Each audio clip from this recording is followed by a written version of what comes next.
তোমাদের সাথে আমার সিঙ্গারা বানানোর গল্পটা চলো শেয়ার করি। Hello guys, welcome back to my new video. আজকের ভিডিও একেবারে আলাদা। তো দেখো, এখন জাস্ট 11টা বাজে রাত। আমার জামাই বলতেছে তুমি ঘুমাচ্ছ, সবসময় তুমি ঘুমাই থাকো, আমার জন্য কিছুই বানাও না, কিছুই করে দাও না, সবসময় তুমি শুধু ঘুমাও ঘুমাও। আমাকে ঘুম থেকে টেনে তুলছে। তখন 11টা বাজে। তো ঠিক আছে, তো কী খাবা? বলছে আমার এখন খুব সিঙ্গারা খেতে ইচ্ছা করছে, আমার তুমি এখন বানাই দাও। তো আমি বললাম যে আমি তো সিঙ্গাড়া বানাতে পারি না, আমি কখনো বানাইনি এর আগে। তো বলতেছে ইউটিউব দেখো, ইউটিউব দেখলে তো সবাই সব কিছু করে ইউটিউব দেখে। তো ঠিক আছে চলো, ইউটিউব দেখলাম। দেখার পরে দেখলাম খুবই ইজি, সিঙ্গাড়া বানানো কোনো বিষয় নাকি, সব কিছুই আছে। তো চলো, লেগে গেলাম সেই 11টা বাজে তখন থেকে। তারপর আমি দেখলাম ঘরে আছে ফুলকপি, তো ফুলকপি সিঙ্গাড়া খুবই ফেমাস। তো ফুলকপি আর আলু কুচি করে নিলাম, আর এখানে ধুয়ে টুয়ে পরিষ্কার করে ফুলকপি আলু দিয়ে এখানে হলুদ গুঁড়ো, লবণ, মরিচ গুঁড়ো সব কিছু দিয়ে একটু ভেজে দেন একটু জল দিয়ে এটাকে সিদ্ধ বসাই দিলাম। তারপর এটাকে সিদ্ধ করার পর আমি ভাবছি তাহলে সিঙ্গাড়ার যে ইয়েটা সেটা বানাই ফেলি। তো তার জন্য এখানে আমি ময়দা নিয়ে নিয়েছি, এটা আটা ছিল। তো আমি এখানে 1 কাপের মতো আটা নিয়েছি, যেহেতু আমরা 2জন মানুষ, বেশি লাগবে না, জাস্ট 2টা 3টা হলেই হবে।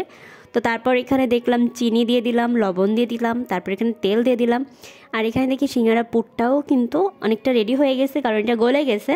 তো তারপর এটাকে আমি সুন্দর করে যে মাখায়ে রাখছিলাম, এটা একটু শক্ত শক্ত মাখাতে হবে। ঠিক আছে, আমি ইউটিউব দেখে সব কিছু মানে ইয়ে করে এটাকে 4 খণ্ড করছি, দেখি 4টা হয়েছে। মানে ইউটিউব দেখলে আসলে আমরা সব কিছু সবসময় সঠিক হয় না, মানে সঠিকভাবে বানাতে পারি না, সেটা আমার ব্যর্থতা, আমি পারিনি। তো যাই হোক, চলো শেয়ার করি, মানে যে আমার রিয়াকশানটা জাস্ট দেখার মতন। তো যাই হোক, এখানে সিঙ্গারার যে ইয়েটা সেটাও আমি চেষ্টা করছি, কারণ এর আগে তো আমি কখনোই বানাইনি, তো আমি জানবো কীভাবে, যতটুকু সম্ভব ফোন দেখে দেখে সেটা করতেছি। তো এখানে একটা সিঙ্গারা মতো করে নিলাম, দেন এখানে যে পুরটা বানাইছিলাম সেটাকে দিয়ে দিলাম। দেওয়ার পর এটাকে লাগাই দিলাম, মানে যেমন করে আর কি দেখলাম সেম টু সেম করলাম। করার পরে 4টা সিঙ্গারা হয়েছে আমার। তো 4টা সাইজ হয়েছে, মানে 4টা 4 রকম সাইজ হয়েছে। ঠিক আছে, একটা বড়, একটা ছোট, একটা মিডিয়াম, একটা আরও বড়। তো যাই হোক, যেমনই হোক না কেন, এই যে অনেকটা সিঙ্গারার মতো দেখতে হয়েছে, মানে মোটামুটি আর কি। তো তারপর আমি বানায়ে এখন তো তেলে ভাজতে হবে।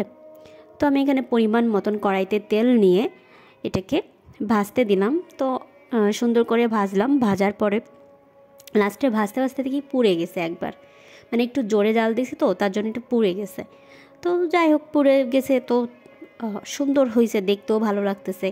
তো আমি যখন বানাই ঠানাই নিয়ে গেলাম, গাইস কি বলবো, মানে আমি আর কখনো সিঙ্গারা বানাবো না, এটা তোমাদেরকে বলছি। কারণ সিঙ্গারা যে টেস্ট, মানে কিছুই হয়নি। মুসমুসে সিঙ্গারাটা অনেকটা মুসমুসে টাইপের হয়, সেটা হয়নি, কিচ্ছু হয়নি। জাস্ট তোমরা দেখো, সিঙ্গারাগুলোকে আমি পোড়াই ফেলছি, পোড়ায়ে জাস্ট দেখো কী অবস্থা দেখতে। তো এই একটা সিঙ্গারা একটু সুন্দর দেখতে হয়েছিল। তো যাই হোক, আমি বানাইছি, প্রথম বানাইছি, তারপর আবার রাত জেগে, মানে সে ঘুম থেকে উঠাইয়ে নিয়ে বানাইছি।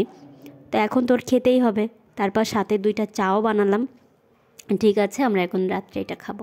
তো তারপরও নিয়ে খেলো, কিছু বলতে পারলো না, খেলো। আমি খেয়ে জাস্ট ঘুরে পড়লাম।